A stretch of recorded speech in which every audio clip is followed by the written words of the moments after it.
Hello viewers, how are you all? ఈ సృష్టిలో మనతో పాటు అనేక జీవులు నివసిస్తూ ఉన్నాయి. సృష్టిలో ఎన్నో వింతైన జీవులు, ఎన్నో విశేషాలతో ఉన్నటువంటి జీవులున్నాయి. మన చుట్టూ ఉన్న ప్రపంచంలో జీవులను గురించి కొంత అన్నీ మనకు తెలియకపోవచ్చు.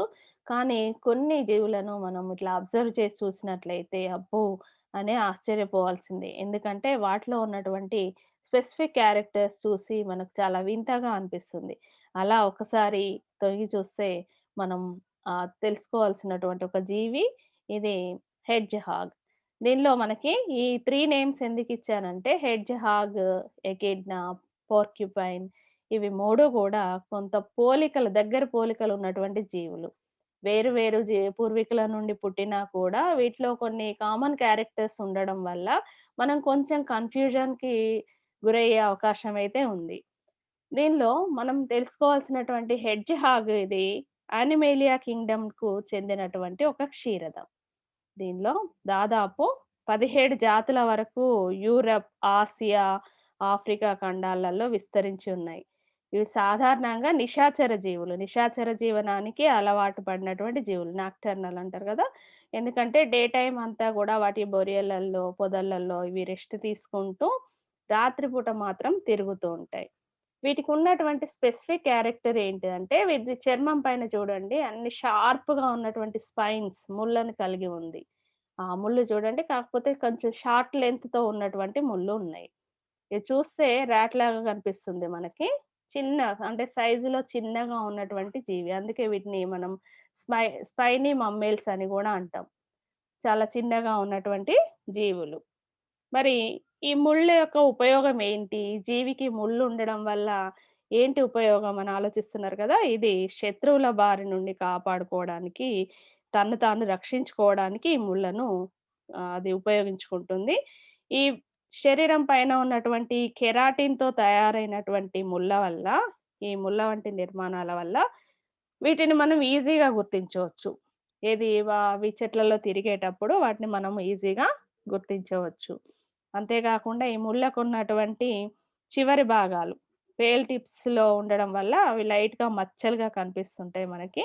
ఆ కలర్ వల్ల గూడా వాటి షార్ప్‌నెస్ వాటి యొక్క ముళ్ళను మనం ఈజీగా గుర్తించవచ్చు.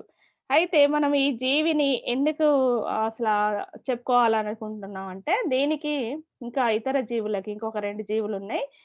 Echidna and పోర్క్‌పైన్స్. వాటికి ఉన్నటువంటి సంబంధాలేంటి? ఒకసారి మీరు పోర్క్‌పైన్‌ని గూడా చూసినట్లయితే, దానికి దీనికి తేడాలేంటి, పోలికలేంటి అనేది మీరు గమనించవచ్చు. ఇది చూడండి. ఇది పోర్క్‌పైన్. దీన్ని మనం ముళ్ళ పంది అంటాం. హెడ్జ్‌హాగ్‌ని ముళ్ళ ఉడత అని అంటాము. చూస్తే ఇది కొంచెం సైజులో పెద్దగా ఉంటుంది. దానికంటే గూడా స్పైనీ మమ్మేల్ కంటే హెడ్జ్‌గా హెడ్జ్‌హాగ్ కంటే గూడా ఇది కొంచెం పెద్ద సైజులో కనిపిస్తుంది. దీనికున్నటువంటి ముళ్ళు చాలా షార్ప్‌గా పెద్ద సైజులో ఉన్నటువంటి ఈ ముళ్ళని కలిగి ఉంటుంది. దీనికి బ్యాక్ సైడ్‌లో ఎక్కువగా షార్ప్‌గా ఉన్నటువంటి ముళ్ళనేవి ఉంటాయి. చూడ్డానికి ఎకిడ్నా, హెడ్జ్‌హాగ్ ఇవన్నీ గూడా ఒకేలాగా పోర్క్‌పైన్ ఒకేలాగా ఉన్నా గూడా వాటి యొక్క యాన్సిస్టర్స్ పూర్వీక జీవులు అనే ఒకటే అనుకోని చాలామంది భ్రమపడుతూ ఉంటారు. కానీ అసలు వాటికి సంబంధమే లేదు. ఇది ప్రకృతి ఇచ్చినటువంటి ఒక తమాషా పోలిక మాత్రమే. వివిధ పూర్వీకుల నుండి పుట్టి గూడా ఒకేలాంటి పోలికలున్నటువంటి జీవులివి. అంతేగాకు కామన్ క్యారెక్టర్ ఏంటంటే ఇవి ముళ్ళను కలిగి ఉండడం. ఈ ముళ్ళ పంది చూడండి ఎలా చూస్తుంది దీనికున్నటువంటి తోక వల్ల. ఇది దాదాపు 8-10 ఇంచెస్ లెంత్ ఉన్నటువంటి తోకను కలిగి ఉంటుంది. దానివల్ల దాని సహాయంతోనే అది చెట్లను గూడా ఎక్కుతుంది. దానిలోనేమో హెడ్జ్‌హాగ్‌లోనే తోక ఉంటుంది గానీ, అది చాలా షార్ట్‌గా ఉన్నటువంటి తోక. అది 2 ఇంచెస్ మాత్రమే ఉంటుంది. దీనిలో మనకు దాదాపు 30,000 సుమారుగా 30,000 ముళ్ళను కలిగి ఉంటది. హెడ్జ్‌హాగ్ ఏమో 5,000 వరకు దాదాపుగా ముళ్ళను కలిగి ఉంటుంది. అయితే వీటి యొక్క సైజులలో, హ్యాబిట్స్‌లలో, లొకేషన్స్‌లలో చాలా తేడాలున్నాయి. కాకపోతే వీటికి పోలికలున్నాయి. మనం గూడా కొంత కన్‌ఫ్యూజన్‌కి గురి కావడం అయితే జరుగుతుంది. ఎందుకంటే వీటి గురించి చూసినప్పుడు అన్నీ గూడా ఎకిడ్నా గూడా ఇది గుడ్లను పెట్టే క్షీరదం. అన్నీ క్షీరదాలే. ముళ్ళ ఉడత, హెడ్జ్‌హాగ్ క్షీరదమే, ఇది క్షీరదమే, ఎకిడ్నా క్షీరదమే. క్షీరదాలకు చెందినటువంటి జీవులు. కానీ ఎకిడ్నా ఏమో గుడ్లు పెట్టే క్షీరదము. దానిలో ఉన్నటువంటి క్యారెక్టర్ అది గూడా శత్రువులు రాగానే ముడుచుకుంటుంది బాల్‌లాగా. హెడ్జ్‌హాగ్ గూడా శత్రువులు రాగానే అది ఒక బాల్‌లాగా ముడుచుకొని తనని తాను రక్షించుకుంటుంది. ఇదేమో ఇదేం జేస్తుందంటే దాని బ్యాక్ సైడ్ ముళ్ళున్నాయి గదా! దాని తల భాగాన్ని వెనకకి పెట్టుకొని ఏదన్నా శత్రువు అలికిడి కాగానే ఆ సెన్సర్ సహాయంతో అది గుర్తించి, అది దాని యొక్క బ్యాక్ పార్ట్‌ని శత్రువు వైపుకు పెడుతుంది. అలా పెట్టినప్పుడు అది ఇట్లా నిక్కబొడుచుకున్నట్లుగా ఉండడం వల్ల, దాని యొక్క స్పైన్స్ అనేవి పైకి లేచి, నెమలికి గదా! ఈకలు పురివిప్పినట్లు అవుతుంది గదా!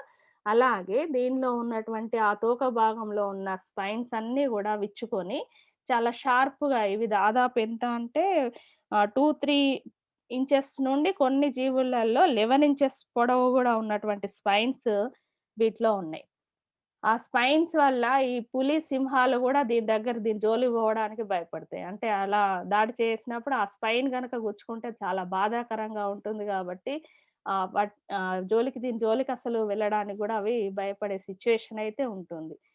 అయితే దీనికున్నటువంటి క్యారెక్టర్ ఏంటంటే, ఈ ముళ్ళు దాని స్కిన్ నుండి ఊడిపోయే ఛాన్సెస్ ఉంటాయి. రాలిపోయే ఛాన్సెస్ ఉంటాయి. జీవి వచ్చినప్పుడు వాటికి గుచ్చుకొని వాటి నుండి స్కిన్ నుండి వేరే డిటాచ్ అవుతాయన్నట్టు. కానీ హెడ్జ్‌హాగ్‌లో మాత్రం అవి స్కిన్‌తోనే కలిసిపోయి ఉండి ఊడిపోయే ఛాన్స్ ఉండదు. వాటిలోనే మిక్స్ అయిపోయి అవి ఉంటాయి. దీనిలో మాత్రం విడిపోయే ఛాన్సెస్ అనేది ఉంది. అదేమో ముళ్ళ ఉడత, ఇదేమో ముళ్ళపంది. ఇది చూడండి ఇంకా ఈ హెడ్జ్‌హాగ్ అనేది చాలా చిన్న ఎలుకలాగా చిన్న సైజులో ఉంది. సైజులో చాలా చిన్నగా ఉంది. పోలికలు మాత్రం వీటికి ముళ్ళు ఉండడం వల్ల కామన్ అనే పోలికలనేవైతే కనిపిస్తున్నాయి.